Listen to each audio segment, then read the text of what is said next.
العالمين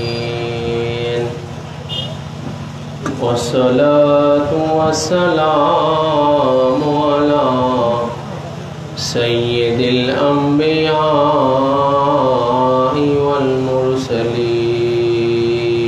والمرسلين وعلى آله وأهل بيته طيبين والطاهرين أجمعين وخصوصا على سيدنا غوث العجم أمين المكين رؤوف الرحيم فأعوذ بالله من الشيطان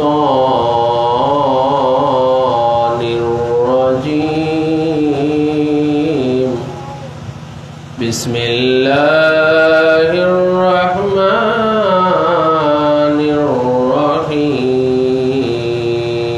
الرحيم وإذ قال ربك للملائكة إني جاعل في الأرض خليفة قالوا أتجعل فيها من يفسد فيها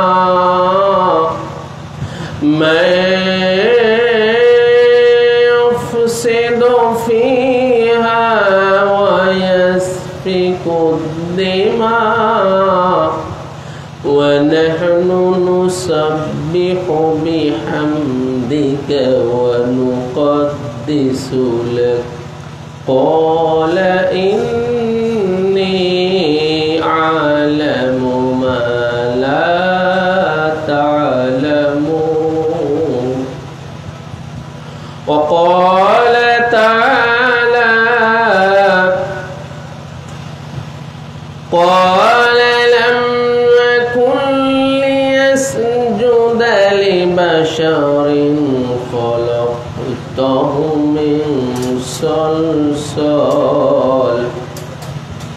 خلقته من صلصال من حمأ مسنون صدق الله العلي العظيم وصدق رسوله النبي الحبيب الكريم وقال عليه الصلاة والسلام علي مني وأنا من علي وقال تعالى في حديث القدسي من عاد لي وليا فقد آذنته بالحرب أو كما قال عليه الصلاة والسلام وقال تعالى إن الله وملائكته يصلون على النبي يا أيها الذين آمنوا صلوا عليه وسلموا تسليما اللهم صل على سيدنا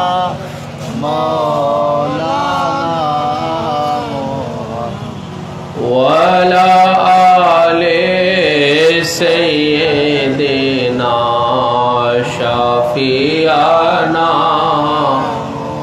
اللهم صل على سيدنا مولانا محمد सय्यदना शाफियाना।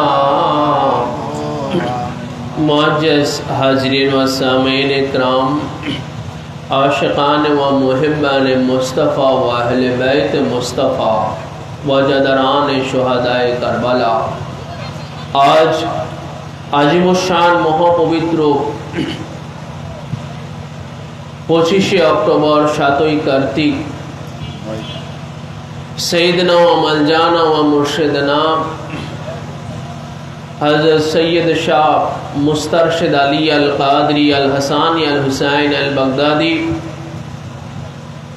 अला जद्दिही नबीना व अलैहि सलातु व सलाम पाकेर আজিমুশান মহাপবিত্র बेसाले हक उपलक्षे आयोजित उर्स शरीफेर महफिले खानपुर पुकुरचाला अंजुमाने कादरियार पक्ष थेके आयोजित ए महा आयोजने आल्लाह पाक आमादेर विभिन्न जिला होते दूर दूरान्त होते ए महापवित्र आज महफिले আল্লাহ পাক আমাদের উপস্থিতি কবুল করেছেন। মাওলার দরবারে আমরা শুকরিয়া আদায় করি আলহামদুলিল্লাহ। গভীর রাত হয়ে গেছে, আপনারা এখনো যারা ইশক এবং মোহাব্বতের সহিত এই মাহফিলে উপস্থিত আছেন জাগ্রত অবস্থায়, আল্লাহ পাকের খাস রহমত আপনাদের উপরে বর্ষিত হোক এবং जिनार उर्से शरीफ उनार नेक तवज्जो आपनादेर उपरे बर्षित होक এই आशा कामना करछि आमीन।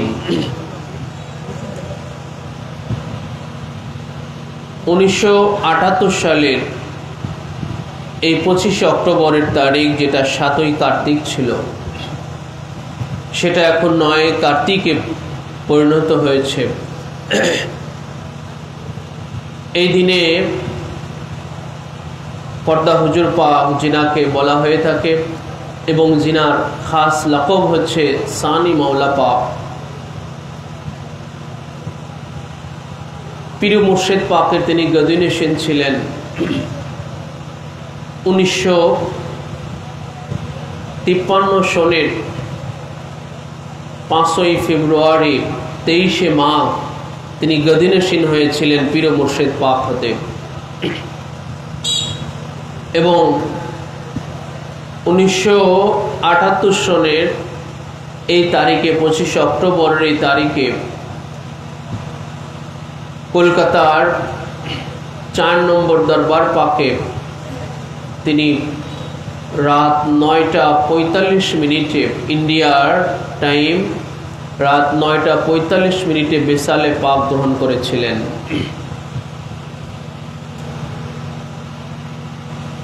যিনি এক মহান ওলি ছিলেন এবং খোদা তাআলার পক্ষ হতে এই জমিনে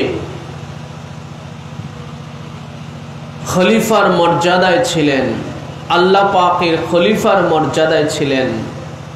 এই জন্য যে তিনি मौला आली अलैहिस्सलामेर अखसुल खास वंशधर छिलेन, इमाम हसान और हुसैन अलैहिस्सलामेर अखसुल खास वंशधर छिलेन।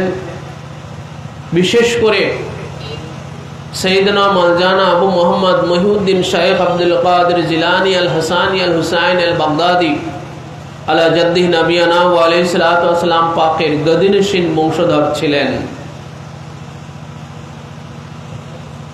জামানার গওস ছিলেন, জামানার ইমাম ছিলেন, যুগের ওলি ছিলেন, ওলিদের ওলি ছিলেন। গৌসে পাকের গদিনশীন, যার দরুন পীরোं का पीर ছিলেন, ওলিयों का ওলি ছিলেন পর্দা হুজুর পাক কিবলা ও কাবা। জমিনে আল্লাহ পাকের খলিফার মর্যাদায় যিনি থাকেন, তিনি নবী হন, রসুল হন বা ওলি হন, আল্লাহ পাক এই খিলাফতের মর্যাদা নবীদের থেকে শুরু করেছেন, রসুলদের থেকে শুরু করেছেন। এই খেলাফত দান, আল্লাহ পাকের প্রতিনিধিত্ব, যেটা আদম আলাইহিসসালাম সৃষ্টির পূর্বে ফেরেশতারা ছিলেন, কিন্তু ফেরেশতাদের মধ্যে আল্লাহর খেলাফত দেওয়া হয়েছিল না। আদম সৃষ্টির পূর্বে জিন জাতিদেরকে আল্লাহ পাক সৃষ্টি করেছিলেন, কিন্তু জিনদের মধ্যেও আল্লাহ পাকের খেলাফত দেওয়া ছিল না। আল্লাহ পাক যখন আল্লাহর এই প্রথম আল্লাহর খলিফা তৈয়ার করার জন্য, সৃষ্টি করার জন্য যখন ফেরেশতাদের মধ্যে আল্লাহ পাক এই ঘোষণাটা দিলেন, ফেরেশতাদের থেকে আল্লাহ পাক কোনো পরামর্শ চান নাই, ফেরেশতাদের থেকে কোনো মতামত চান নাই যে হে ফেরেশতারা, আমি এবারে জমিনে আমার খলিফা সৃষ্টি করতে চাই, তোমরা কি বলো, তোমাদের পরামর্শ কি, তোমাদের মতামত কি? আল্লাহ পাক এইভাবে কিছু চান নাই। গভীর মনোযোগ খেয়াল করবেন। হুজুর শাহ বাগদাদ পাক তিনি মুনকার নাকিরকে কবরের মধ্যে ধরেছিলেন, আপনারা জানেন তো নাকি? গৌসে পাকের বিভিন্ন জীবনীতে এই ওয়াকিয়া, এই ঘটনাটা আছে। গৌসে পাকের জীবনী পাকের মধ্যে এই ওয়াকিয়া, এই ঘটনাটা আছে যে তিনি মুনকার নাকিরকে তিনি পাকড়াও করেছিলেন, ধরে ফেলেছিলেন। কেন? কারণ সূরা বাকারার 29 নম্বর আয়াতে পাক আল্লাহ পাক যখন বললেন, وَإِذْ قَالَ رَبُّكَ لِلْمَلَائِكَةِ إِنِّي جَاعِلٌ فِي الْأَرْضِ خَلِيفَةً। হাবিব আমার স্মরণ করুন সেই সময়ের কথা যখন আপনার প্রভু ফেরেশতাদেরকে বললেন, নিশ্চয় আমি জমিনে খলিফা সৃষ্টি করব। আল্লাহ পাক তার সিদ্ধান্তটা, তার ইচ্ছাটা ফেরেশতাদেরকে জানালেন, ফেরেশতাদের মধ্যে ঘোষণা করলেন। আল্লাহ পাক না ফেরেশতাদের মতামত চেয়েছেন, না ফেরেশতাদের পরামর্শ চেয়েছেন।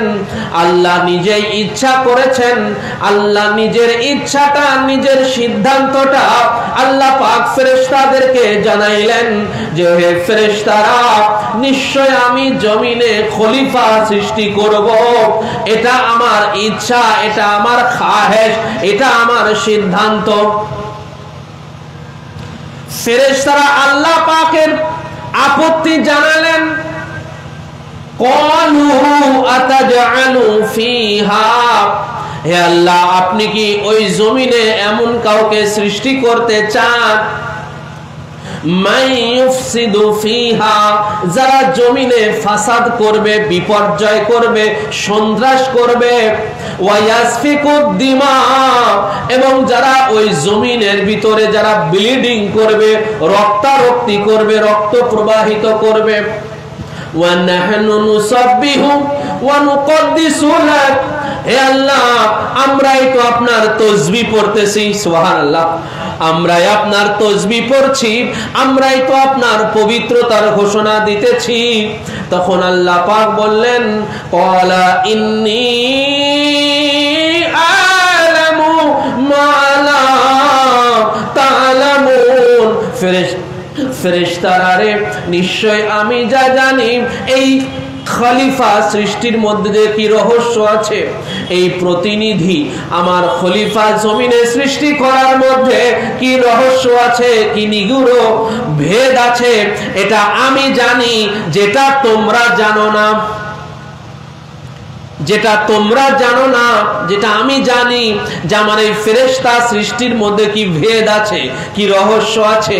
আল্লাহ পাক সেই রহস্য, সেই ভেদের একটা নজির দেখালেন যে আদম আলাইহিস সালামকে যখন সৃষ্টি করা হলো, সৃষ্টি করার পরে আল্লাহ পাক ফেরেশতাদেরকে জিজ্ঞাসা করলেন যে হে ফেরেশতারা, জান্নাতের মধ্যে বলো তো এইটার নাম কি, বলো এইটার নাম কি, ওইটার নাম কি, ওইটার নাম কি। ফেরেশতারা আর একটাও বলতে পারে না। তখন আদম আলাইহিসসালামকে আল্লাহ পাক বললেন যে হে আদম তুমি এগুলোর নাম বলে দাও। তখন আদম আলাইহিসসালাম চট চট করে সবগুলোর নাম বলে দিলেন যে আল্লাহ এটার নাম এইটা, এটার নাম এই, এটার নাম এই, এটার নাম এই, এটার নাম এই। তখন আল্লাহ পাক ফেরেশতাদেরকে বললেন যে দেখো আমি কি তোমাদেরকে বলি নাই যে নিশ্চয় আমি যা জানি তোমরা সেটা জানো না। এই জান্নাতের মধ্যে তোমরা লক্ষ লক্ষ বছর এই জান্নাতের মধ্যে বসবাস করতেছো, তাই না?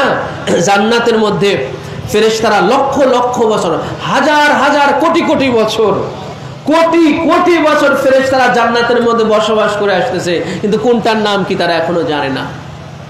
তা আল্লাহ পাক যখন এই সবে মাত্র তার খলিফাকে সৃষ্টি করলেন, আদমকে সৃষ্টি করলেন, আদম আলাইহিস সালাম সৃষ্টি হয়ে সবকিছুর নাম বলে দিলেন।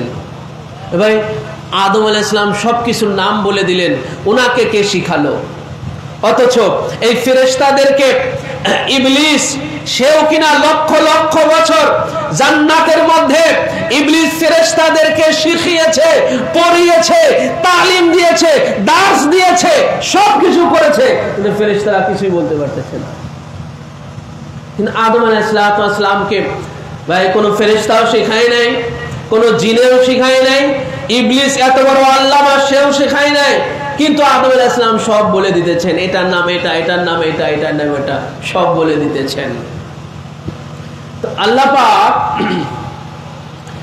আদম আলাইহিস সালামকে সৃষ্টির পূর্বে তাকে খলিফার মর্যাদা দিয়ে আল্লাহ পাক তাকে সৃষ্টি করলেন, সুবহানাল্লাহ, তাই না?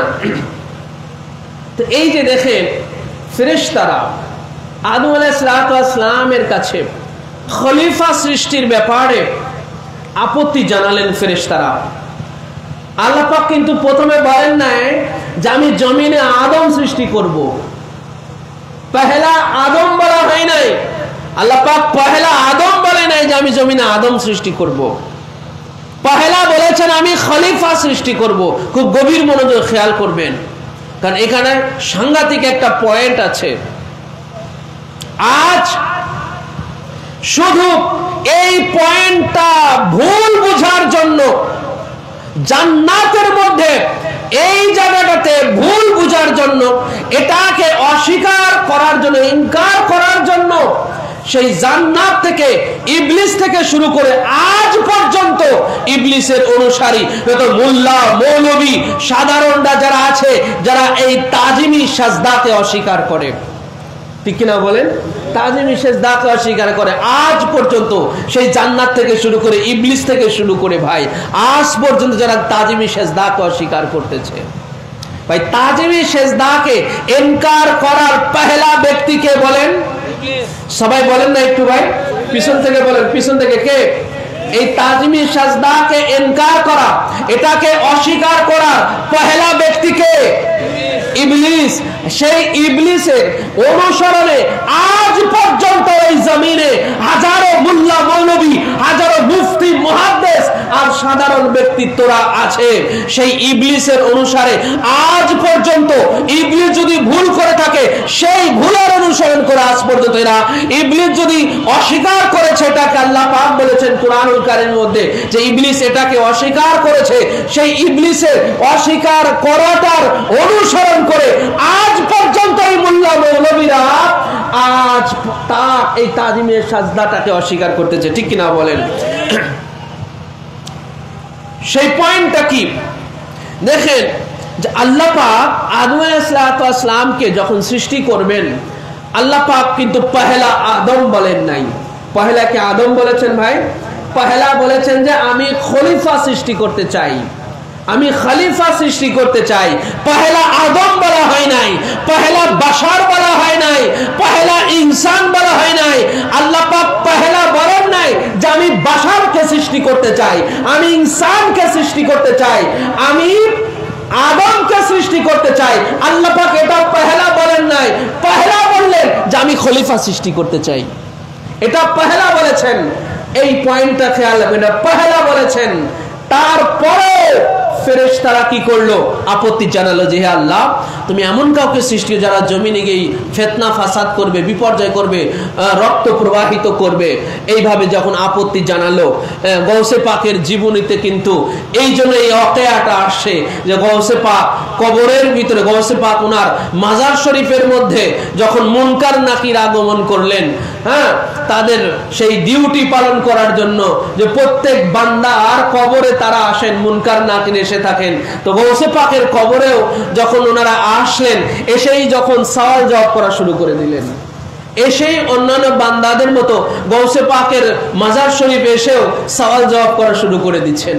তো গৌসে পাকের এই মাজার শরীফের এই খবরটা এক আল্লাহওয়ালা ব্যক্তি, তিনি বাগদাদ শরীফে গৌসে পাকের মাজার শরীফ জিয়ারত পাকে আসেন। যেইভাবে গৌসে পাক হায়াতে পাকে থাকা অবস্থায় বড় বড় যুগের আল্লাহর ওলিরা শত শত কিলোমিটার, হাজার কিলোমিটার দূর থেকে অনেক আল্লাহর ওলিরা গৌসে পাকের জিয়ারত পাকে আসতেন, গৌসে পাকের জবান পাকের দুটো কথা শোনার জন্য আসতেন। ঠিক অনুরূপ গৌসে পাক যখন বেসালে পাক নিলেন, যুগের শ্রেষ্ঠ ওলিরা গৌসে পাকের মাজার শরীফ জিয়ারত করার জন্য আসলেন। তো এমন এক আল্লাহ ওয়ালা এসেছেন যিনি কাশফুল কুবুরের অধিকারী, উনি কবর যার কাছে খুলে যায় তাকে বলে কাশফুল কুবুর। এই কাশফুল কুবুরের আমল যারা করেন তাদের কাছে কবরের সব কিছু খুলে যায়। কবরে কি হইতেছে, ভালো মন্দ, রহমত গজব, সবকিছু তার কাছে খুলে যায়। তা এমন এক কাশফুল কুবুর, এক আল্লাহওয়ালা যার কাছে কবর খুলে যায়, এমন এক ব্যক্তি গৌসে এক আল্লাহওয়ালা, এক আল্লাহর এক ওলি বাগদাদ শরীফে গৌসে পাকের মাজার শরীফ জিয়ারতে আসেন। মাজার শরীফ জিয়ারতে গিয়ে গৌসে পাকের সাথে এবার ওনার কানেক্ট হয়ে গেছে, ওনার একটা যোগাযোগ হয়ে গেছে। উনি প্রথমেই গৌসে পাকের কাছে জিজ্ঞাসা করতেছেন যে হুজুর, আপনি মুনকার নাকির থেকে কিভাবে আপনি রেহাই পেলেন, মুক্তি পেলেন, এটা আমার খুব জানতে ইচ্ছা করতেছে। তখন গৌসে পাক বললেন, ওহে আল্লাহওয়ালা, ওহে খোদার বান্দা, তুমি এইভাবে নয়, বলো এইভাবে আমাকে জিজ্ঞাসা করো যে হুজুর, আপনার হাত থেকে মুনকার নাকির কি করে রেহাই পেল, প্রশ্নটা এইভাবে করো। তখন তিনি বললেন, হুজুর সেটা কেমন করে? বলে, হ্যাঁ, মুনকার নাকির যখন আমার কবরে আসলো, তখন আমাকে সালাম না দিয়ে, আমার সাথে মুসাফা না করে আমাকে সওয়াল করা শুরু করে দিয়েছে। তখন আমি তাদেরকে জিজ্ঞাসা করলাম যে আপনারা কি ইসলামের উপরে, আপনারা কি মুসলমান? বলে, হ্যাঁ, অবশ্যই আমরা ইসলামের উপরে, আমরা মুসলমান। বলে, আপনারা যদি মুসলমান হন তো আপনাদের সালাম কই, আপনাদের মুসাফা কই, আপনাদের আসসালামু ক্বাবলাল কালাম, এই কালাম শুরু করার আগে, কথা বলার আগে যে সালাম দিতে হয় সেটা কই আপনাদের? তখন এই মুনকার নাকির তখন ঘাবড়ায় গেল, ঘাবড়ায় গিয়ে তড়ি ঘড়ি করে গৌসে পাককে সালাম দিয়ে যখনই তারা দুইজনে হাত বাড়িয়ে দিয়েছে গৌসে পাকের সাথে মুসাফা করার জন্য, আর গৌসে পাক মুনকার ও নাকির দুইজনের হাত খপ করে ধরে নিয়েছেন। খপ করে ধরে বললেন যে এবারে আপনারা বলেন, হ্যাঁ, যে আপনারা যে আল্লাহ পাক যখন বললেন যে ইন্নী জাইলুন ফিল আরদে খলিফা, আমি জমিনে খলিফা সৃষ্টি করতে চাই, আপনারা কেন বাধা দিয়েছিলেন, কেন আপত্তি করেছিলেন? এই জবাব আপনাদেরকে আজকে দিতে হবে। মুনকার নাকির তো ঘাবড়ায় গেল যে আজ তাক আমাদেরকে তো এইভাবে, কত নবী রাসূলদের জামানা পার হয়ে গেল, সাহাবায়ে কেরামের জামানা পার হয়ে গেল, কত যুগ জামানা চলে গেল, আজ পর্যন্ত আল্লাহর কোন বান্দা আমাদেরকে এইভাবে জবরদস্ত, এইভাবে পাকড়াও করে না, এইভাবে ধরে, এইভাবে আমাদেরকে জবাব দিয়ে আওতায় আনে নাই। আজ আমরা কি জবাব দেব? তখন মুনকার নাকির বললেন যে হে আল্লাহর বান্দা, আমরা দুইজনে তো শুধুই আপত্তি করি নাই, আপত্তি করেছে আমরা সমস্ত ফেরেশতারা, তা আমরা দুইজনের জবাব দেব কি করে? আমরা তো সবাই মিলে সেদিন এটা বলেছিলাম। কলু, সবাই তখন বলেছিল, আতাজআলু ফিহা, আল্লাহ আপনি এমন কি কাউকে সৃষ্টি করতে চান? এটা তো সবাই মিলে বলা হয়েছিল, শুধু আমরা তো দুইজনে বলি নাই।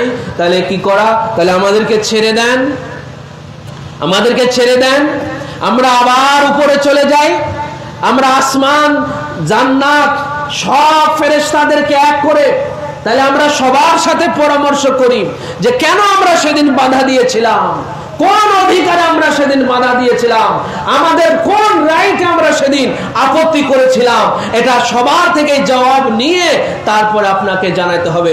গৌসে পাক বললেন দুইজনকেই ছাড়া যাবে না, দুইজনকে ছাড়া যাবে না, একজনকে ছাড়তে হবে আর একজন আমার কাছে ধরা থাকবে। তাহলে দুইজনে ছেড়ে গেলে আর না আসার সম্ভাবনাও থাকতে পারে।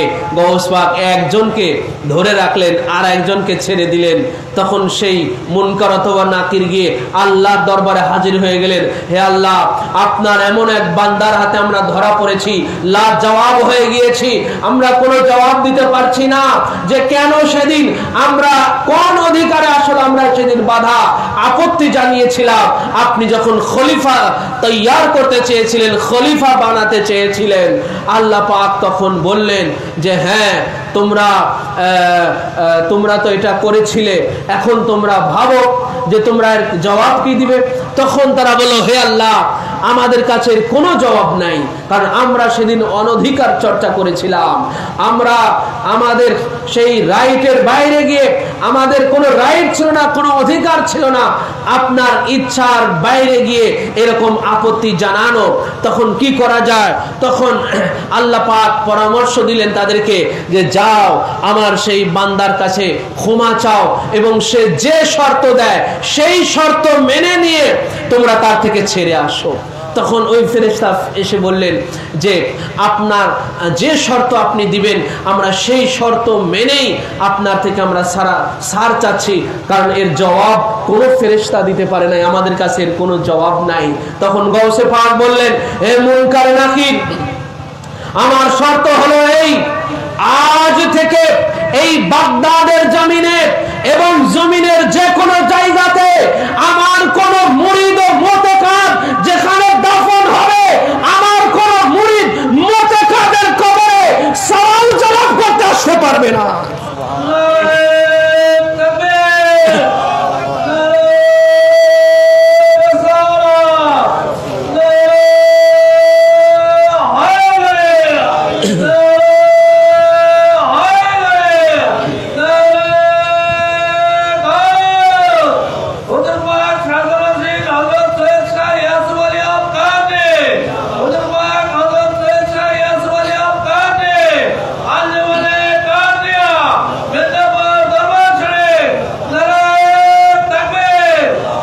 ভাই মুনকার নাকির গৌসে পাকের মুরিদের কবরে সওয়াল জবাবের জন্য নয়, জান্নাতের সুসংবাদ দেওয়ার জন্য আসে। সুবহানাল্লাহ, জান্নাতের সুসংবাদ দেওয়ার জন্য আসে। জেনে রাখবেন কেন?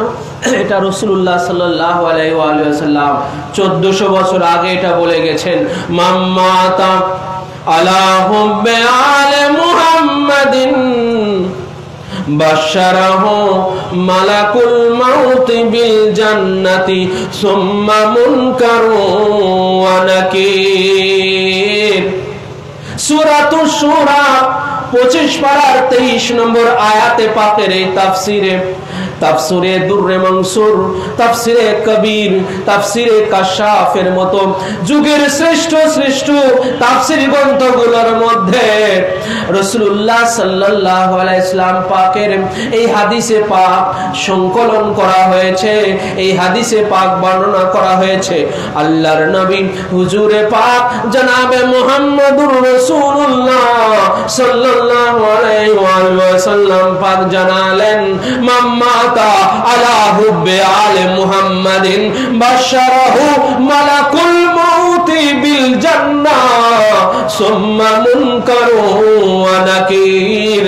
আলে মুহাম্মাদের মুহাব্বতের উপরে যে মৃত্যুবরণ করলো, আলে মুহাম্মাদের মুহাব্বতের উপরে যে মারা গেল, কবর পর্যন্ত পৌঁছে গেল, রাসূলুল্লাহ সাল্লাল্লাহু আলাইহি ওয়া সাল্লাম ইরশাদ পাক ফরমালেন, বাশশারাহু মালাকুল মাউত আজরাইল আলাইহিস সালাতু ওয়াস সালাম আলে মুহাম্মাদের মুহাব্বতকারীর জান কবজের সময় আগে তাকে জান্নাতের সুসংবাদ প্রদান করিবে।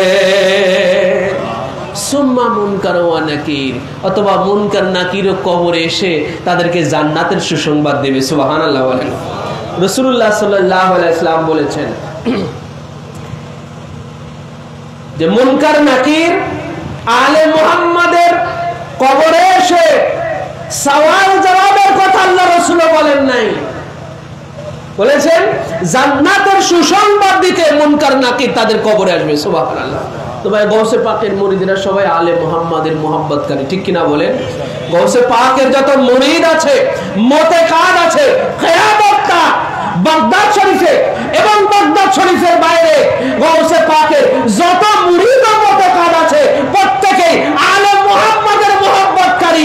আর আলে মুহাম্মাদের মুহাব্বতকারীদের কবরে মুনকার নাকিরের সওয়াল জবাব নয়, মুনকার নাকিরের জান্নাতের সুসংবাদ প্রদান।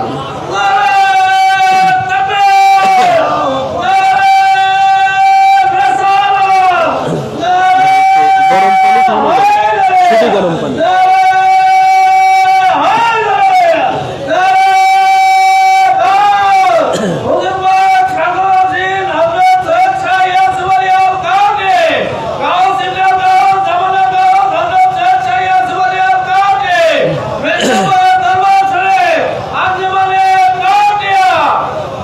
তো ভাই গৌসে পাক রাসূলুল্লাহ সাল্লাল্লাহু আলাইহি ওয়াসাল্লাম পাক ১৫০০ বছর পূর্বে আলে মুহাম্মাদের কবরের কি অবস্থা হবে সেটা বর্ণনা করে গেছেন। ১৫০০ বছর আগে মৃত্যুর সময় তার মালাকুল মউত আলে মুহাম্মাদের মুহাব্বতকারীর সাথে কি আচরণ করবে, কবরের মধ্যে মুনকার নাকির আলে মুহাম্মাদের মুহাব্বতকারীর সাথে কেমন আচরণ করবে, এটা রাসূলুল্লাহ ১৫০০ বছর আগে বলে গেছেন, ঠিক কি না? ১৫০০ বছর আগে হুজুরে পাক ইরশাদ করে গেছেন। আর তার ৫০০ বছর পরে এসে ৫০০ বছর রাসূলুল্লাহ কত বছর বলেন, কত বছর? রাসূলুল্লাহর ৫০০ বছর পরে গৌসে পাক দুনিয়াতে আসছেন। কত বছর ভাই? মনে রাখবেন, রাসূলুল্লাহর কত বছর? রাসূলুল্লাহর ৫০০ বছর পরে গৌসে পাক দুনিয়াতে এসে বললেন যে মুনকার নাকিরের সাথে ওনার শর্তারফ হলো যে মুনকার নাকির ওনার মুরিদের কবরে সওয়াল জবাবে আসবে না, ওই যে জান্নাতের সুসংবাদ দেওয়ার জন্য। এটা গৌসে পাক এই শর্ত যখন আল্লাহ পাকের সাথে, আল্লাহ পাকের মর্জি পাকে মুনকার নাকির, আল্লাহ পাকের ইশারায় মর্জি পাকে ওনাকে এই শর্ত আরোপ করলেন যে ওনার মুরিদের কবরে সওয়াল জবাবের জন্য মুনকার নাকির আসবে না। এটা গৌসে পাকের যে কোনো জীবনী পড়ে দেখেন ভাই, ওনার যে কোনো জীবনী পাকে গৌসে পাকের এই কারামত পাকখানা আছে। এগুলো আমাদের বানোয়াটি কিচ্ছা কাহিনী নয়, কারণ কবরের ব্যাপারে আল্লাহর ওলিদের, কবরের উপরেও আল্লাহর ওলিদের ওনাদের হস্তক্ষেপ আছে, জেনে রাখবেন। কবরের উপরে ওনাদের হস্তক্ষেপ আছে। এটা অনেক ইনকারকারীরা এটাকে অস্বীকার করতে পারে ভাই, অনেক ইনকারকারীরা এটাকে অস্বীকার করতে পারে। আর জিনার উরসে শরীফ প্রাসঙ্গিক ক্রমে যখন এই কবরের কথা যখন উঠে আসলো আর জিনার উরসে শরীফ, তাহলে ইনার একটা কারামত পাক আপনারা শোনেন যে ইনি যে আল্লাহ পাকের খলিফা ছিলেন এই জমিনের বুকে, ওনার বেলায়েতি পাওয়ারটা কত ছিল, একটা কারামত পাক আপনারা শুনে রাখেন। আজকে জিনার উরসে শরীফ পর্দা হুজুর পাক সানি মওলা পাক হুজুর কিবলা ও কাবা, ওনার একখানা কারামত পাক আছে।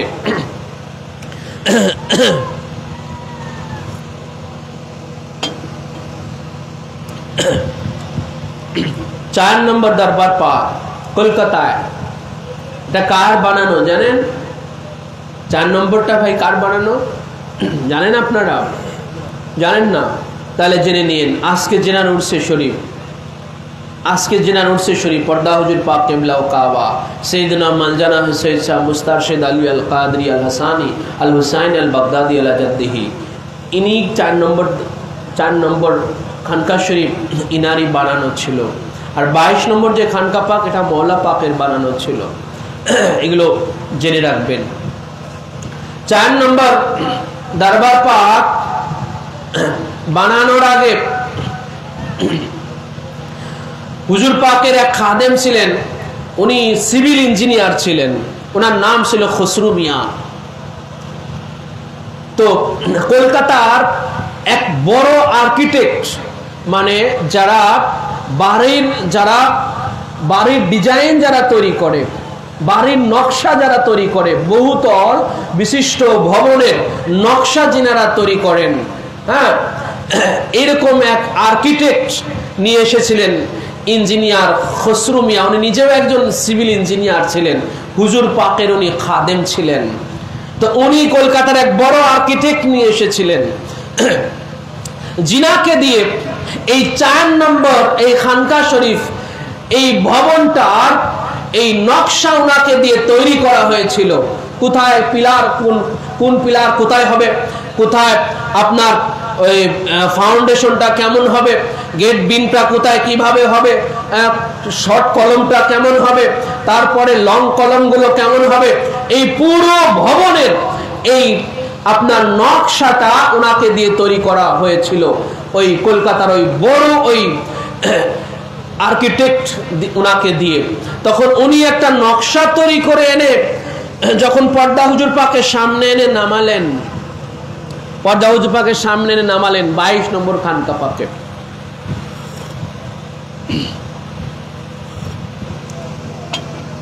তখন হুজুর পাক সেই নকশাটার দিকে চোখ বুলালেন। হুজুর পাক নকশাটার দিকে চোখ বুলিয়ে হঠাৎ করে একটা জায়গা আঙ্গুল দিয়ে বললেন যে আর্কিটেক্ট সাহেব, এই জায়গায় যে একটা পিলার নাই, তো এই জায়গার ভারকে বহন করবে? সুবহানাল্লাহ। এই জায়গায় যে পিলার না, এই জায়গার ভারটাকে বহন করবে। উপরের যে ভার থাকে, ছাদের ভার থাকে, আপনার ছাদের ছাদটা কিসের উপরে করা হয়? ভীমের উপরে করা হয়, তাই না? সেই ভীমের একটা ভার আছে, তারপরে ছাদের একটা ভার আছে। এই সব ভারগুলো বহন করে কে? পিলারে। কিসে বলেন? পিলার বহন করে। তো হুজুর পাক বললেন যে এই জায়গাটা যে পিলার নাই, এই জায়গার ভারটাকে বহন করবে। তখন সেই আর্কিটেক্ট তিনি ঘাবড়ায় গেলেন। ঘাবড়ায় গিয়ে তড়িঘড়ি করে সেই নকশাটা গুটিয়ে ওখান থেকে যখন উনি চলে আসতেছিলেন, চলে এসে হুজুর পাকের খানকা পাক থেকে বের হয়ে খসরু মিয়াকে বললেন যে হুজুর যেটা ধরেছেন এটা তো ঠিকই ধরেছেন, তাহলে হুজুরের কি ইঞ্জিনিয়ারিং পড়া আছে? হুজুর কি ইঞ্জিনিয়ারিং পড়েছে ভাই? বলেন, কোন কলেজে গিয়ে, কোন ভার্সিটিতে হুজুর ইঞ্জিনিয়ারিং পড়েছে? হুজুর ইঞ্জিনিয়ারিং পড়েন নাই, কিন্তু ওনাদের কাছে সবকিছু কি বলেন, সবকিছু ধরা পড়ে যায়। সবকিছু কি বলেন, সবকিছু ধরা পড়ে যায়। ওই ইঞ্জিনিয়ারিং এর সবকিছু ওনাদের কাছে ধরা পড়ে যায়। হ্যাঁ, আপনার ওই লয়ারের সমস্ত আইন ওনাদের কাছে ধরা পড়ে যায়। লয়ার যারা আইন নিয়ে যারা চর্চা করে, ওই ওনাদের আইন ওনারা যদি নাও পড়েন, আইনের কোনো ডিগ্রি ওনারা না নেন, কিন্তু আইনের সূক্ষ্ম থেকে সূক্ষ্মতম বিষয় ওনাদের কাছে ধরা পড়ে যায়। হ্যাঁ, তো সেই হুজুর পাক যিনি 4 নম্বর দরবার পাক, এই খানকা পাকটা হুজুর পাক তৈয়ার করলেন। তো 4 নম্বর দরবার পাকে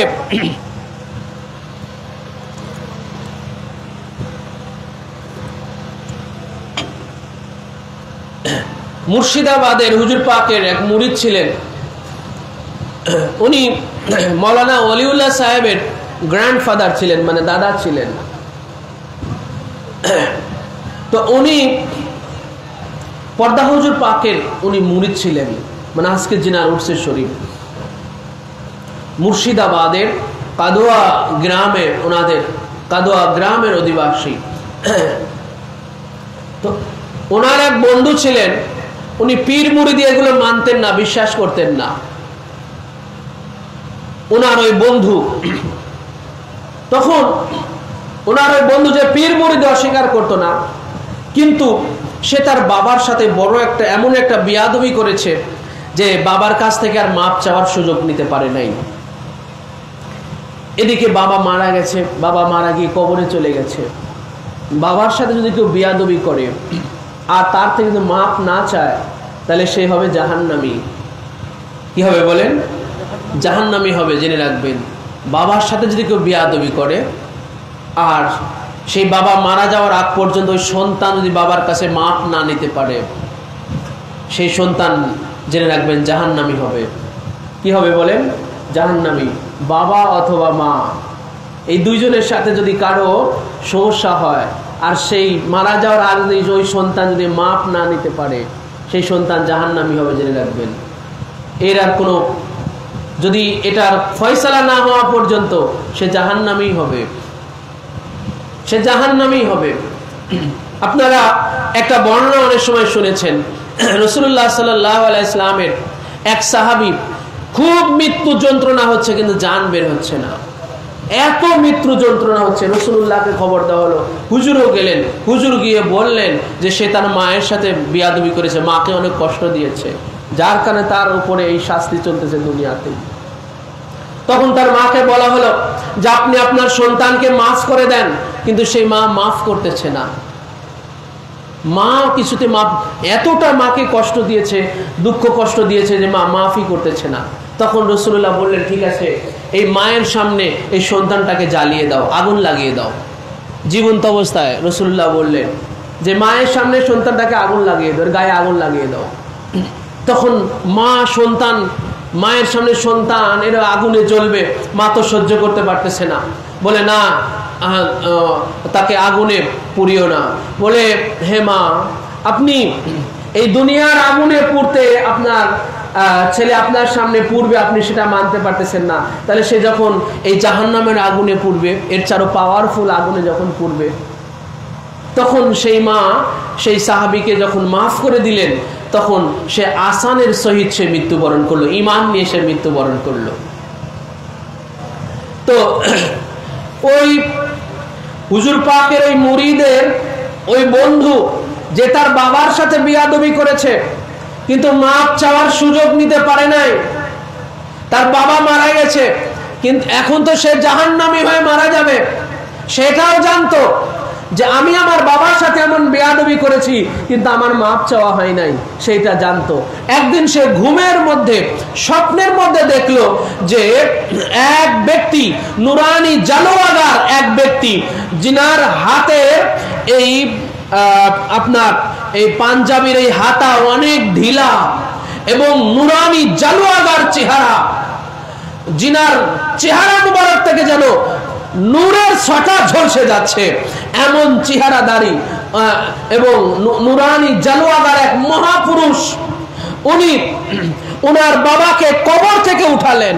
স্বপ্নের মধ্যে উনি দেখতেছেন, হুজুর পাকের এই মুরিদের বন্ধু, উনি স্বপ্নের মধ্যে দেখতেছেন যে উনি ওনার বাবাকে কবর থেকে উঠালেন ওনার সামনে। কবর থেকে উঠানোর পরে বললেন যে এই যে আপনার ছেলে যে আপনার সাথে বিয়াদবি করেছে, কিন্তু সে আপনার থেকে মাপ চাওয়ার সুযোগ পান নাই, আপনি মারা গিয়েছেন, এবারে আপনার এই সন্তানটা জাহান্নামী হয়ে মারা যাবে, সে জাহান্নামী হবে, আপনি কি এটা চান? বলে না, আমি তো এটা চাই না। বলে তাহলে আপনি আপনার ছেলেটাকে আপনি মাফ করে দেন।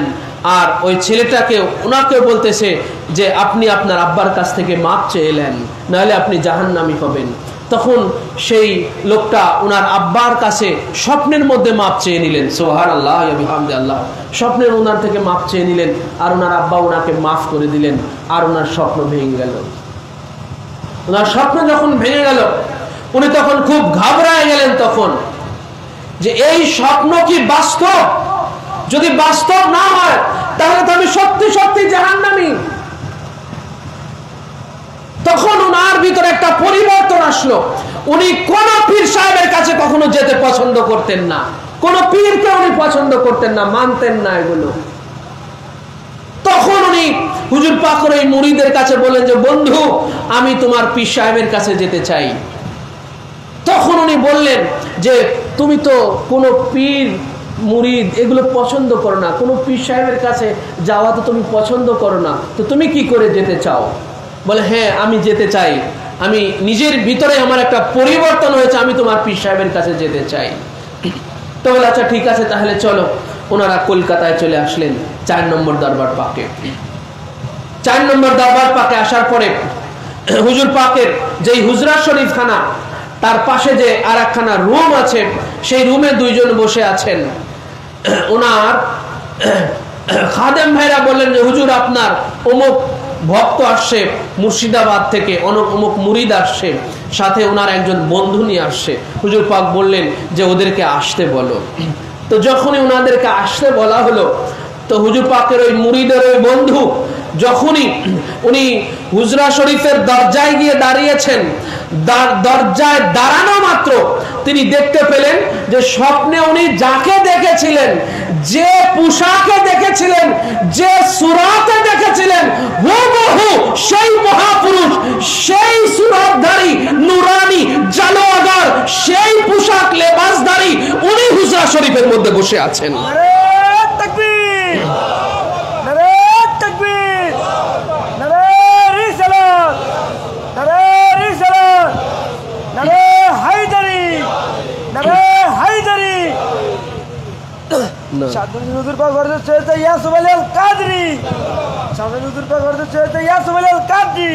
তখন তিনি হুজরা শরীফে প্রবেশ করেই হুজুর পাকের সামনে একদম মস্তক অবনত হয়ে তিনি লুটিয়ে পড়লেন। সুবহানাল্লাহ।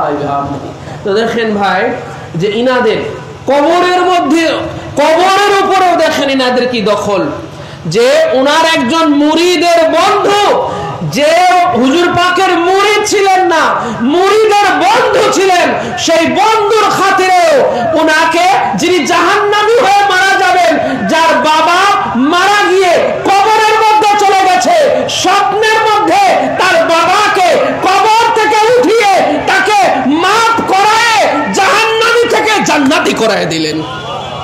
ভাই ওলি আল্লাহদের পাওয়ার আছে কিনা বলেন? ওলি আল্লাহদের পাওয়ার আছে কিনা? ওলি আল্লাহদের পাওয়ার আছে ভাই। এজন্য ওলি আল্লাহদের সোহবাতে যে যায় নাই, ওলি আল্লাহদেরকে যে জানে নাই, ওলি আল্লাহদেরকে যে বুঝে নাই, ওলি আল্লাহদের মর্ম সে বুঝতে পারবে না। যে ওলি আল্লাহদের সংস্পর্শে যে যায় নাই, জানে নাই, বুঝে নাই, সে ওলি আল্লাহদেরকে চিনতে পারবে না যে আল্লাহর ওলিরা কি বস্তু, ঠিক কিনা বলেন? তো গৌসে পাকের এই যে ভাই কবরের উপরে গৌসে পাকের যেই হস্তক্ষেপ করার ক্ষমতা ছিল, গৌসে পাকের গদিনশীন হুজুর পাক কিবলা ও কাবা সানি মৌলা পাক সৈয়দনা মানজানা ও মুর্শিদনা হযরত সৈয়দ শাহ মুস্তারশিদ আলী আল কাদরি আল হাসানি আল হুসাইন আল বাগদাদি, তিনিও দেখেন সেই কারামত পাকখানা দেখালেন। তো হুজুরে গৌসে পাকের সেই জীবনী থেকে আমরা আসতেছিলাম যে হুজুরে গৌসে পাক মুনকার নাকিরকে ধরে ফেলেছিলেন। কেন? যে মুনকার নাকির, ওই যে সেই আলোচনার আমরা শুরুতে চলে আসি, খলিফা সৃষ্টি করতে কি করেছিল ভাই? কি করেছিল বলেন? আপত্তি জানিয়েছিল। খলিফা সৃষ্টি করতে আপত্তি জানিয়েছিল। আচ্ছা বলেন তো, আল্লাহ পাক আদম আলাইহিসসালামকে সৃষ্টির করার আগে কি বললেন? আগে কি বললেন ভাই? যে আমি খলিফা সৃষ্টি করব। কি বললেন? খলিফা সৃষ্টি করব। আল্লাহ পাক বাশার বলেন নাই। কি বলেন নাই? বাশার বলেন নাই, ইনসান বলেন নাই, আদম বলেন নাই। কিন্তু সেই খলিফা কাকে সৃষ্টি করা হলো? আদমকে। সেই খলিফা কাকে সৃষ্টি করা হলো? আদমকে। তো আল্লাহ পাক কি আগে আদমের কথা বলেছেন নাকি আগে খলিফার কথা বলেছেন? কোনটা বলেন? আগে খলিফার কথা বলা হয়েছে, আগে আদম না। এই জায়গাটাতেই খুব গভীর ভাবে বুঝবেন, এটাকেই খুব গভীর ভাবে বুঝবেন। কারণ আল্লাহ পাক স্পষ্ট জানালেন যে যখন আমি আদমকে আমার খলিফার মর্যাদা দিয়ে সৃষ্টি করলাম, হে ফেরেশতারা দেখে নাও, হে জমিনবাসীরা দেখে নাও, যে আমার খলিফার মর্যাদা নিয়ে সৃষ্টি হয়, জমিনে যে আমার খলিফার মর্যাদা প্রাপ্ত হয়, তার জন্য এই তাজিমি সেজদা নিবেদিত হয়ে যায়।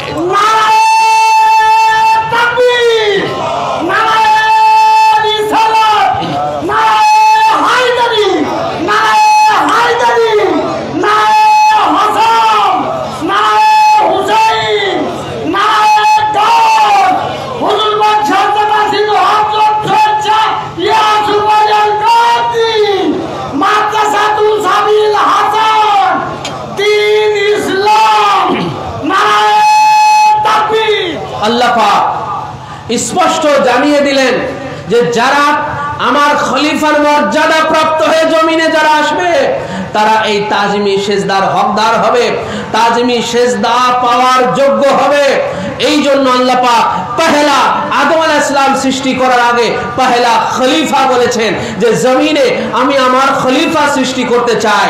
এই জন্য ভাই যখন আল্লাহ পাক ইবলিসকে যখন পাকড়াও করলেন, জবাবদিহিতা করলেন, আর আদম আলাইহিস সালামের শানে আল্লাহ পাক যখন বললেন ওয়াইল কুলনা লিল মালাইকাতি ইন ওয়াইল কুলনা লিল মালাইকাতি ইসজুদু لآدم فسجدوا إلا إبليس أبى واستكبر وكان من الكافرين আল্লাহ পাক যখন বলেন আমি যখন সমস্ত ফেরেশতাদেরকে বললাম হে ফেরেশতারা তোমরা আদমকে সিজদা করো, সবাই আদমকে সাজদা করলো, শুধু ইবলিসে করলো না, আবার সেটাকে অস্বীকার করলো, ওয়াস্তাকবারা সে অহংকার করলো। কি করলো বলেন? অহংকার করলো। ওয়া কানা মিনাল কাফিরিন আর সে কাফেরদের অন্তর্ভুক্ত হলো। আল্লাহ পাক ইবলিসের এই দুইটা সমস্যার কথা বলেছেন। কয়টা বলেন? দুইটা। একটা হলো আবা আর একটা হলো ওয়াস্তাকবারা। আবা সে এই তাজিমটাকে অস্বীকার করেছে। কি করেছে বলেন? তাজিমকে অস্বীকার করেছে। ওয়াস্তাকবারা এবং সে অহংকার করেছে। এই জন্য অহংকার করা এটা কার স্বভাব বলেন ভাই? অহংকার করা কার স্বভাব? যদি কারোর মধ্যে অহংকার থেকে থাকে তাহলে জেনে রাখবেন সে ইবলিসের একটা চরিত্র তার ভিতরে পুষতেছে। ঠিক কিনা বলেন? ইবলিসের একটা চরিত্রকে সে তার ভিতরে পুষিয়ে রেখেছে যদি কারোর মধ্যে অহংকার করে। আর অহংকার এত খারাপ যেটাকে মানুষের অধঃপতনের দিকে, ধ্বংসের দিকে ঠেলে দেয়। ঠিক কিনা বলেন? যেইভাবে ইবলিসকে এই অহংকার ধ্বংসের দিকে ঠেলে দিয়েছে যে ওর 6 লক্ষ বছরের ইবাদত বন্দেগী, এত ইলম সবকিছু বিফলে চলে গেছে। ঠিক কিনা বলেন?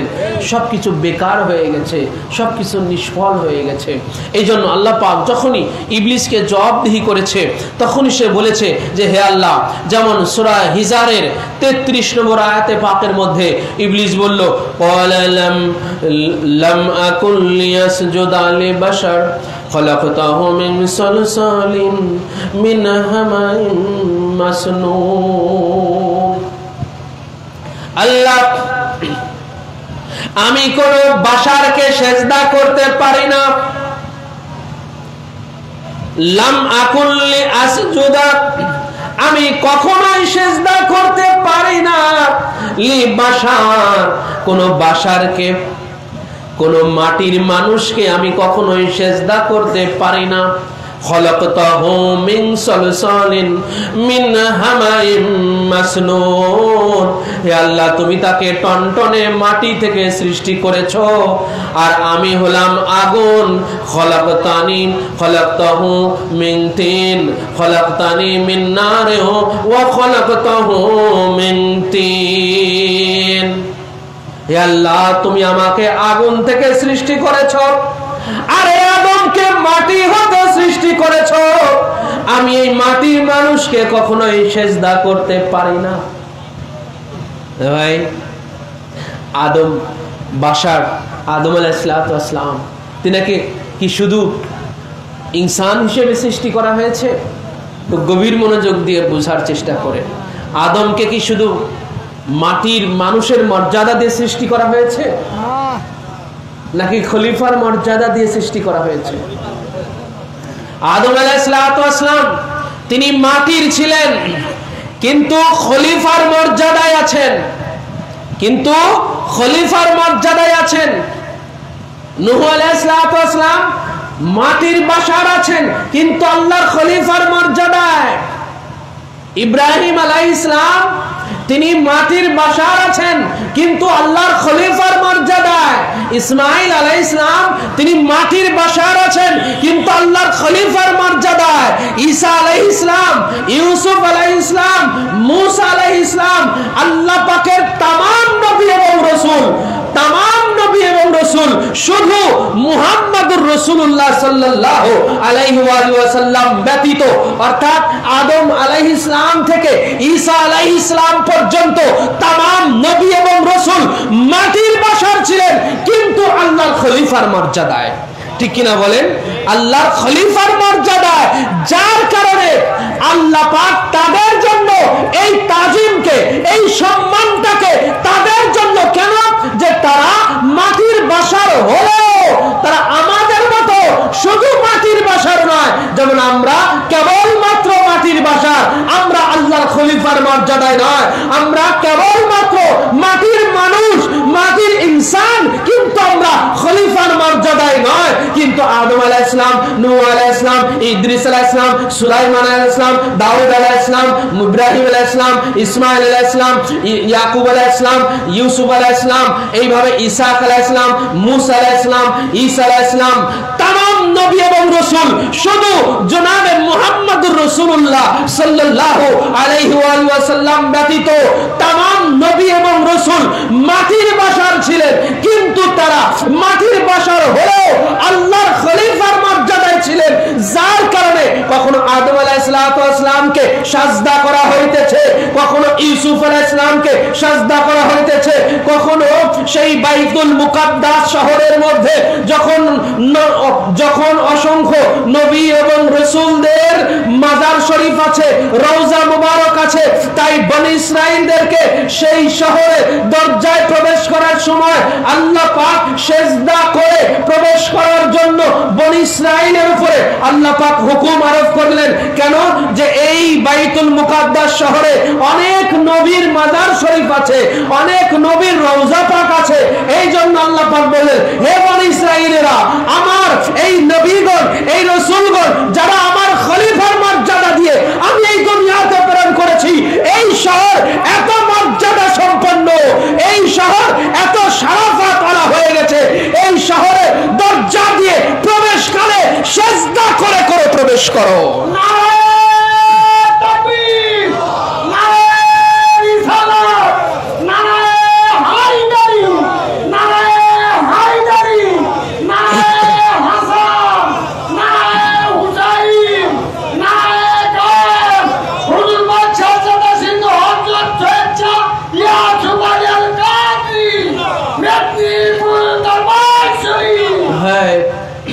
ইবলিস বলল, আল্লাহ আমি মাটির বাশারকে তো আমি সিজদা করতে পারি না, মাটির মানুষকে আমি সিজদা করতে পারি না।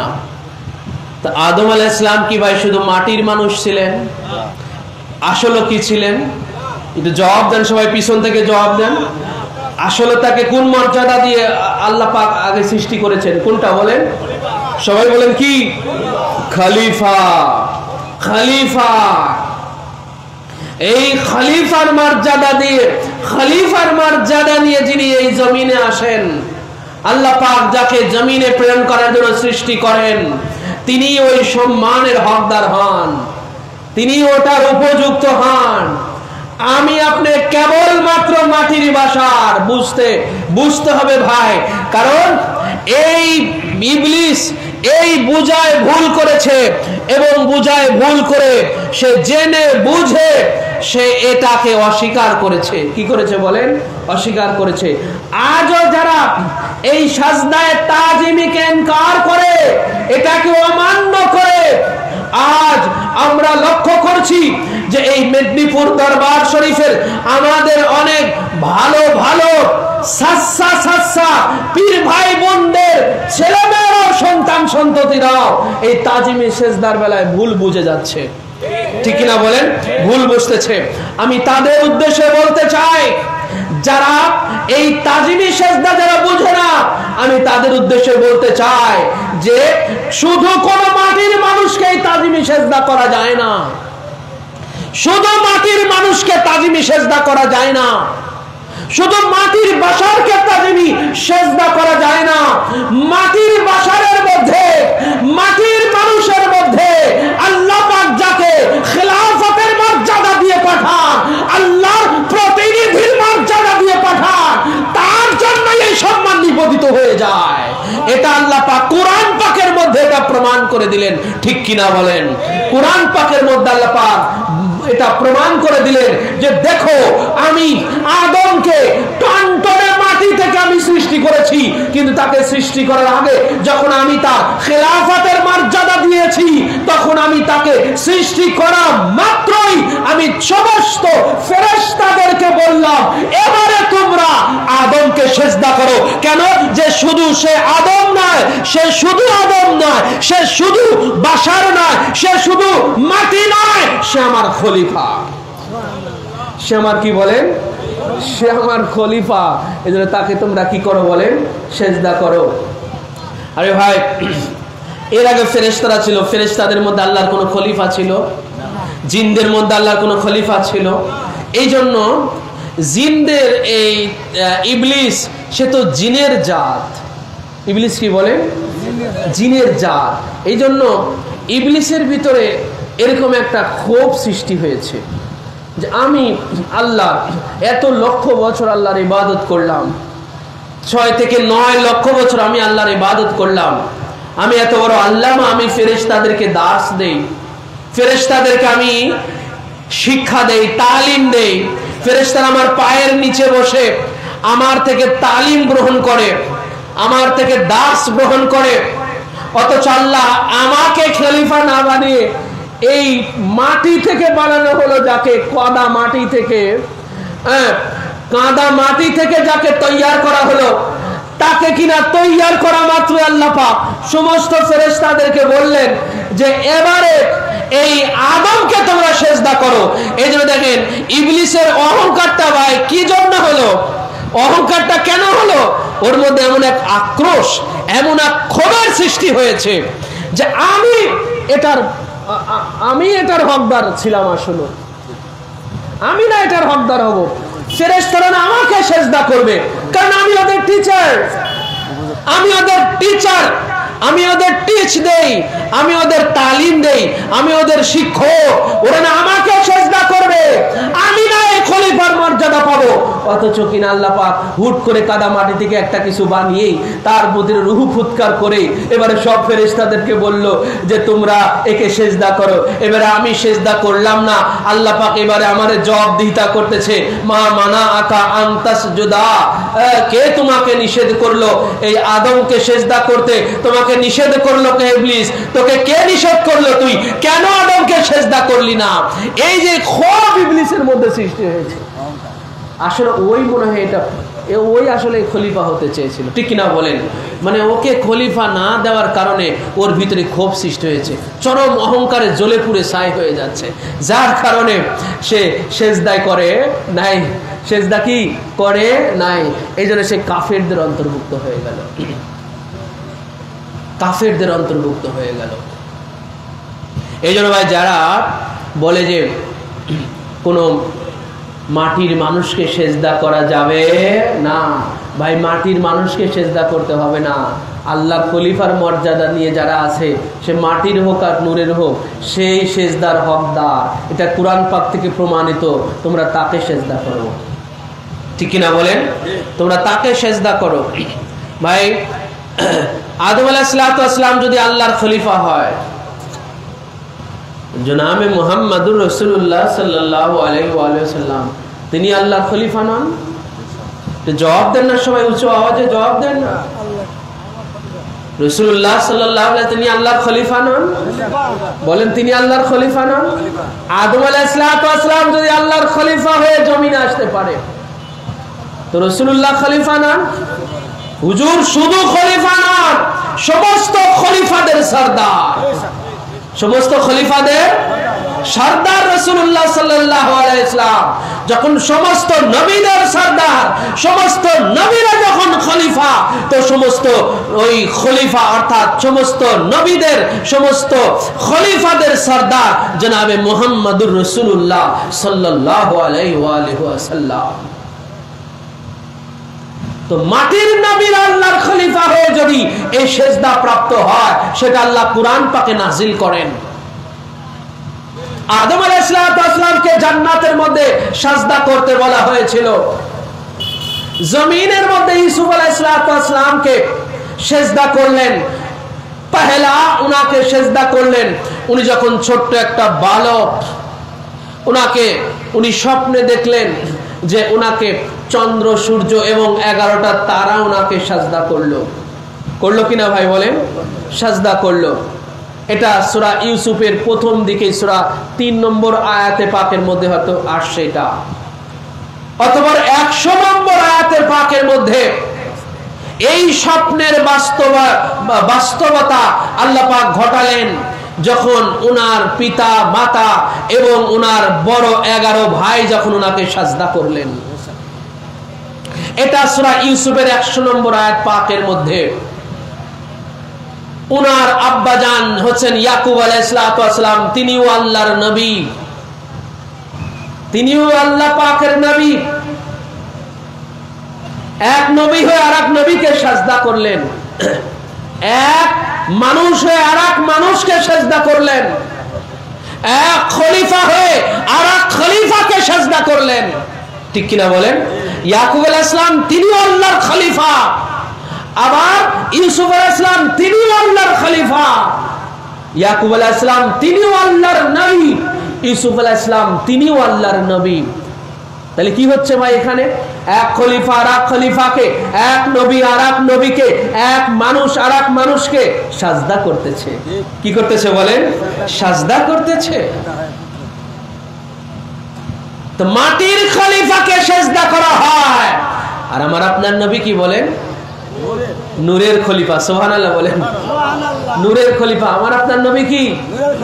আমার আপনার নবী কি মাটির নবী? বলেন মাটির নবী না নূরের নবী? তো নূরের নবী হলে খলিফাও কি নূরের না মাটির? তো মাটির মর্যাদা বেশি না নূরের মর্যাদা বেশি? এই নূরের মর্যাদা, আমার আপনার নবী যেই নূর, এই নূরের মর্যাদা আর নূর, সমস্ত নূর হতে, ফেরেশতারা নূর, সেই নূর হতে শ্রেষ্ঠ। আসমান জমিনের যেই নূর, সেই নূর হতে শ্রেষ্ঠ আমার আপনার নবী যেই নূর। কেন? যে আমার আপনার নবী স্বয়ং আল্লাহ হতে আগত নূর। সুবহানাল্লাহ ওয়া বিহামদি। আমার আপনার নবী হচ্ছেন আল্লাহ হতে আগত যেই নূর, সেই নূর। এই নূরের সাথে কারো মিসাল নাই। আল্লাহর জাতি নূর হচ্ছেন আমার আপনার নবী, নূরের নবী। তো রাসূলুল্লাহ সাল্লাল্লাহু আলাইহি ওয়াসাল্লাম তো ভাই খলিফা। তো আদম আলাইহিস সালাম যখন মাটির খলিফা হন, তাকে সেজদা করা হয়। ইউসুফ আলাইহিস সালাম যখন মাটির খলিফা হন, তাকে সেজদা করা হয়। আর আমার আপনার নবী তামাম খলিফাদের খলিফা, তামাম নবীদের নবী, এবং যিনি নূরে খোদা, আল্লাহ হতে আগত নূর, আল্লাহর খলিফার মর্যাদা নিয়ে নয়, শুধু আল্লাহর সমস্ত খলিফাদের সরদারের মর্যাদা নিয়ে যখন দুনিয়াতে এসেছেন, ভাই তার জন্য এই সম্মান হবে না? তার জন্য সম্মান নিবেদিত হবে কি হবে না? মোল্লারা আজও বুঝলো না এটা। ঠিক কিনা বলেন? মোল্লারা আজও বুঝলো না। তিরমিজি শরীফ 2য় খণ্ডের 202 পৃষ্ঠার মধ্যে আসছে, রাসূলুল্লাহ সাল্লাল্লাহু আলাইহি ওয়াসাল্লামের বয়স যখন মাত্র 15 বছর। কত বছর বলেন সবাই? কত বছর? ওনার চাচা যান খাজা আবু তালিব আলাইহিস সালামের সাথে শামের দিকে যাচ্ছেন। এই বণিক কাফেলা, ব্যবসায়ী এটা কাফেলা মক্কা থেকে রওনা হয়েছে শামের উদ্দেশ্যে, সিরিয়ার উদ্দেশ্যে। ওনার চাচা যান খাজা আবু তালিব আলাইহিস সালামের সাথে যাচ্ছেন। পথের মধ্যে ইহুদিদের এক ধর্মযাজক, এক রাহেব, তার বাড়ির পাশ যখন যাচ্ছে, সেই ধর্মযাজক সে তার বাড়ি থেকে বের হয়ে আসছে, বের হয়ে কাফেলার মধ্যে আসলো। কাফেলাতে এসে রাসূলুল্লাহর হাত ধরলেন। সুবহানাল্লাহ বলেন। রাসূলুল্লাহর হাত ধরে বললেন যে হাজা সাইয়্যিদুল আলামিন, হাজা রাসূল রাব্বিল আলামিন, এবং হাজা ইউবাসুল্লাহু রাহমাতাল লিল আলামিন। ইনি হচ্ছেন তামাম জগতের সরদার, ইনি হচ্ছেন রব্বুল আলামিনের রসুল, রসুল রব্বিল আলামিন, এবং আল্লাহ পাক ইনাকে রহমাতুল লিল আলামিন করে প্রেরণ করেছেন। কয়টা কথা বলা হলো? বলেন কয়টা?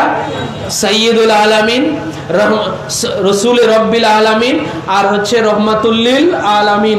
এই তিনটা ভবিষ্যৎবাণী করলেন ওই ইহুদিদের ধর্মযাজক যখন রাসূলুল্লাহর বয়স 15 বছর, নবুয়ত এখনো ঘোষণা হয় নাই।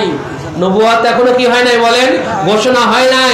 উনার চাচা জানের সাথে যাইতেছেন ব্যবসায়ী কাজে সিরিয়ার দিকে। ইহুদিদের এক ধর্মযাজক,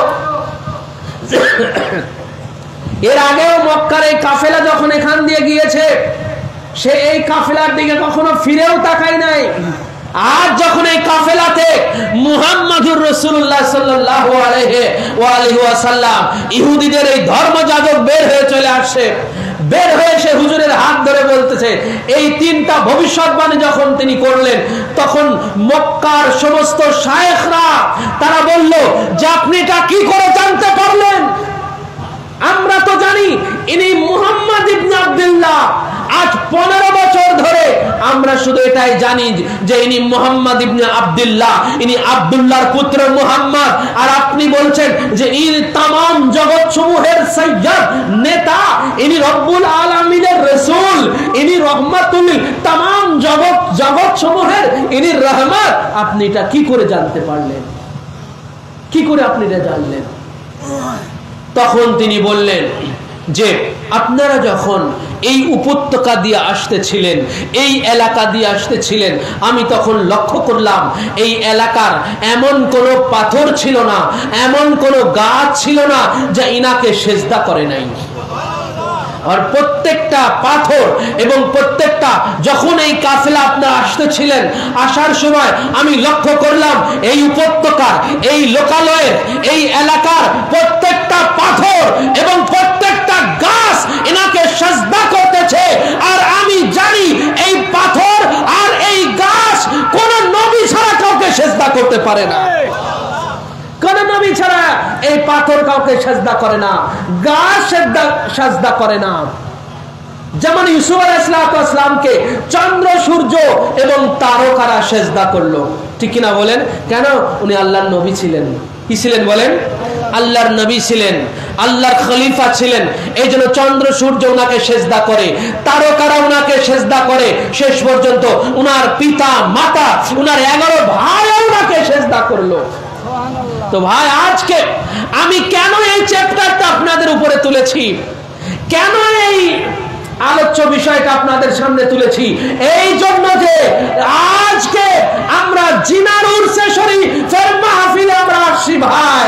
উনি সানি মাওলা পাক, উনি জামানার গৌস, উনি জামানার ইমাম, উনি মাওলা আলীর বংশের আখাসুল খাস বংশধর, উনি গৌসে পাক বড় পীর শাহেনশে বাগদাদ পাকের উনি গতি নসিব বংশধর, যার কারণে এই জমিনের বুকে আল্লাহর খেলাফতের মর্যাদা নিয়ে, যার কারণে কোন ব্যক্তি যখন উনার সামনে গিয়েছে তার মস্তক অবনত করে তার সামনে আল্লাহর খলিফার সম্মানে মর্যাদায় তার মস্তক সিজদায় অবনত হয়ে গেছে।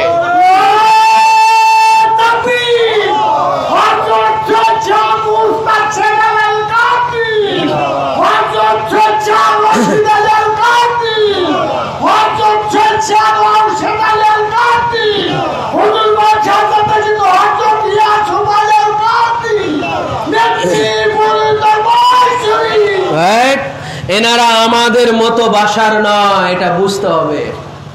এনারা আমাদের মতো বাশার নন।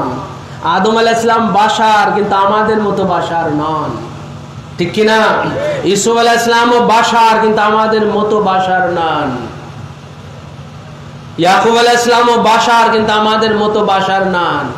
আর হুজুরে পাক তিনি বাশারের মতোই না, সুবহানাল্লাহ, তিনি বাশারের মতোই না, তিনি হচ্ছেন নূরে খোদা। আল্লাহ পাক এবার আসেন সূরা মুমিনুন এর 24 নম্বর আয়াতে পাক দেখেন আল্লাহ পাক কি বলতেছেন। فقال الملأ الذين كفروا من قومه ما هذا إلا بشر مثلكم يريد أن يتفضل عليكم। দেখেন কারা নবীদেরকে, কারা আমাদের মতো বাশার বলেছে? কোন মুমিন ব্যক্তি কখনো নবীদেরকে আমাদের মতো মানুষ বলে না। পূর্ববর্তী নবীদেরকেও কারা আমাদের মতো বাশার বলেছে? দেখেন ভাই, আজও আজও আমাদের নবী পাককে, নবী পাকের উম্মতের মধ্যে থেকে এক শ্রেণীর আলেমেরা আমাদের মতো বাসার বলে, ঠিক কিনা বলেন? আমাদের মতো বাসার ভাবে এবং তারা বলে থাকে, এই আকীদা বিশ্বাস তারা রাখে। কিন্তু আল্লাহ পাক বলতেছেন ফাকাল আল মালাউল্লাযিনা কাফারু, যে যারা কাফের সম্প্রদায়, কি বলেন আল্লাহ? কি সম্প্রদায় বলেন সবাই? কি সম্প্রদায়? নাকি মুমিন সম্প্রদায়? আল্লাহ মুমিন বলেছেন না কাফের বলেছেন? ফাকাল আল্লাযিনা কাফারু, যারা কাফের সম্প্রদায়, মিন কওমিহি, প্রত্যেক নবীর কওম হতে, প্রত্যেক নবীর সম্প্রদায় হতে, উম্মত হতে নিশ্চয়ই যারা কাফের সম্প্রদায় তারাই শুধু বলেছে মা হাযা ইল্লা বাশার, বলে ইনি মানুষ ছাড়া আর কিছুই না, ঠিক কিনা বলেন? ইনি মানুষ ছাড়া আর কিছুই না। তাদের নবুয়তকে যখন অস্বীকার করেছে তারা বাশার শব্দটা ব্যবহার করেছে। যিনি তো কেবলমাত্র বাশার, ইনি আমাদের মতোই মানুষ, তিনি আবার নবী হলো কি করে, ঠিক কিনা বলেন? তো দেখেন, আমাদের নবীকে যারা নূর মানে না, নবী মানে কিন্তু নূর মানে না, ঠিক কিনা? যেই মোল্লারা আমাদের নবী পাককে নবী মানে, নবী হিসেবে স্বীকার করে যে তিনি নবী ছিলেন, কিন্তু নূর মানে না। নূর মানে কেন বলে? তিনি আমাদের মতোই মানুষ ছিলেন, এটা বলে কি বলে না বলে? এই জন্য ভাই, এই যে নবীদেরকে বাশার বলে তাদেরকে অসম্মান করা, এটা সর্বপ্রথম ইবলিসে বলেছে। কে বলেছে বলেন? সর্বপ্রথম ইবলিসে বলেছে, জেনে রাখবেন। ইবলিস আদম আলাইহিস সালামকে শুধু বাশার ভেবেছে, খলিফা হিসেবে মানে নাই। খুব গভীর মনোযোগ, খুব সূক্ষ্ম বিষয়, বুঝবেন? এটা খুব সূক্ষ্ম বিষয়। ইবলিস আদম আলাইহিস সালামকে শুধু বাশার ভেবেছে, যে সে টনটনে মাটি থেকে সৃষ্টি, শুধু বাশার ভেবেছে, কিন্তু আদমকে খলিফা মানে নাই। কিন্তু আল্লাহ পাক তো বারবারই একটা কথা আমি বলছি, যে আল্লাহ পাক আদমকে শুধু বাশার বলে সৃষ্টি করে নাই, তাকে কি বলে সৃষ্টি করেছে ভাই? বলেন কি বলে? খলিফা বলে সৃষ্টি করেছে। এই নুকতাটাই আপনারা খেয়াল রাখবেন, এই নুকতাটা আপনারা খেয়াল রাখবেন, এই পয়েন্টটা আপনারা খেয়াল রাখবেন।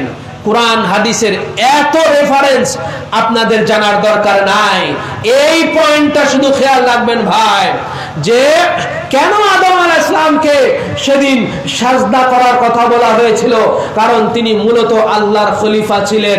কেন সেই দিন ইউসুফ আলাইহিস সালামকে ওনার পিতা মাতা, ওনার 11 ভাই ওনাকে সাজদা করেছিলেন, কারণ উনি ওই আল্লাহর খলিফার মর্যাদাতে ছিলেন।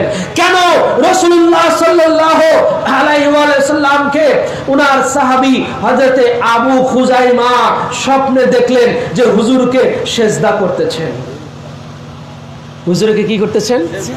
সেজদা করতেছেন। কে দেখলেন? হযরত আবু খুজাইমা। কে বলেন? ওনার নাম হতো আবু খুজাইমা। একটা মিশকাত শরীফের 393 পৃষ্ঠার মধ্যে এই হাদিস শরীফ খান আসছে, কিতাবুর রুয়া, 393 পৃষ্ঠা মিশকাত শরীফে। হযরত আবু খুজাইমা উনি স্বপ্ন দেখলেন রাসূলুল্লাহকে, যে উনি রাসূলুল্লাহকে সাজদা করতেছেন। ঘুম থেকে জাগনা হয়ে রাসূলুল্লাহর কাছে ছুটে গেলেন। হুজুরকে যখন এই খবর জানালেন, তখন হুজুরে পাক উনি শুয়ে পড়লেন। শুয়ে পড়ে বললেন যে সদ্দিক রুয়াকা, তুমি তোমার স্বপ্নকে সত্যায়ন করো, যেটা তুমি স্বপ্নের মধ্যে দেখেছো সেটার সত্যায়ন করো। তখন ফাসাজাদা আলা জাবহাতিহি, সে জাগ্রত অবস্থায় আবার দ্বিতীয়বার হুজুরে পাককে সাজদা করলেন। কয়বার হলো? স্বপ্নের মধ্যে একবার, আর মানে জাগ্রত অবস্থায়। স্বপ্নটাও বাস্তব। স্বপ্নটা কি অবাস্তব? রাসূলুল্লাহকে যে স্বপ্ন দেখা, এটা বাস্তব না অবাস্তব?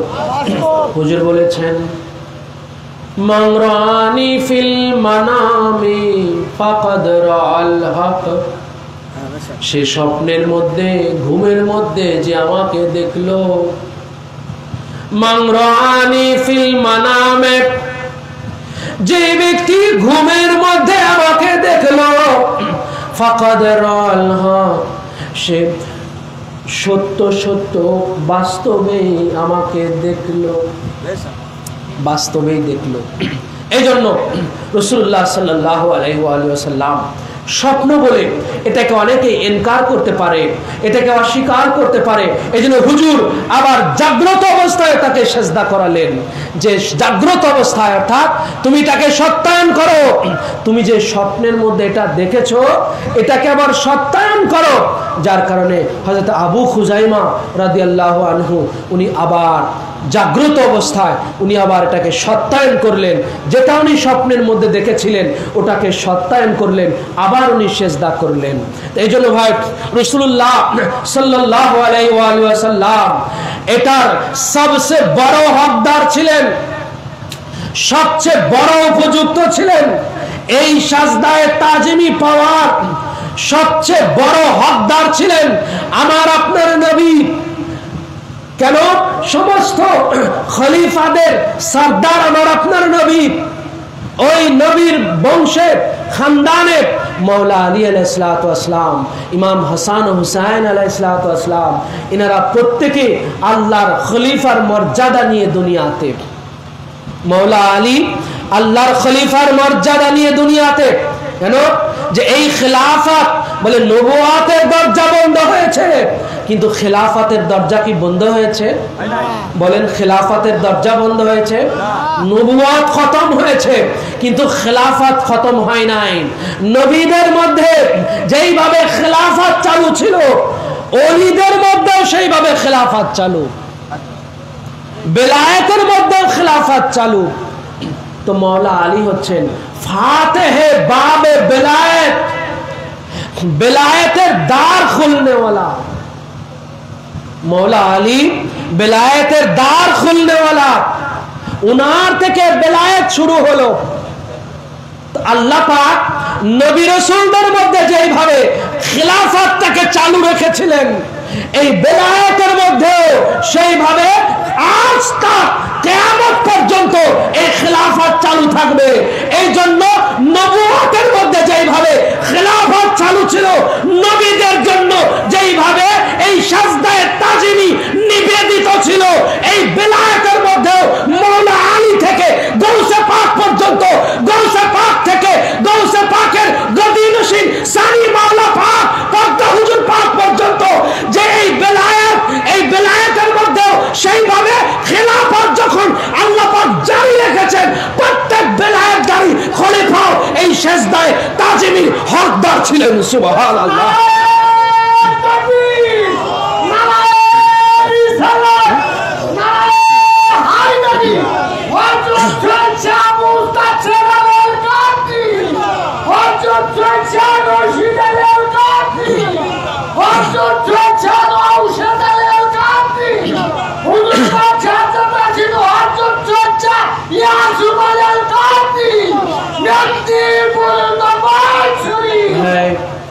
এই জন্য আমরা ওনাদের সামনে এই সম্মানে অবনত করি আমাদের মস্তকখানাকে। এটা যারা বুঝতে ভুল করে তারা ইবলিসের অনুসারী হয়ে গেছে। সে যে হোক না কেন, সে কোনো মোল্লা হোক, মৌলভী হোক, মুহাদ্দিস হোক, মুফতি হোক, সে আমাদের এক পীর ভাইয়ের সন্তান সন্ততি হতে পারে,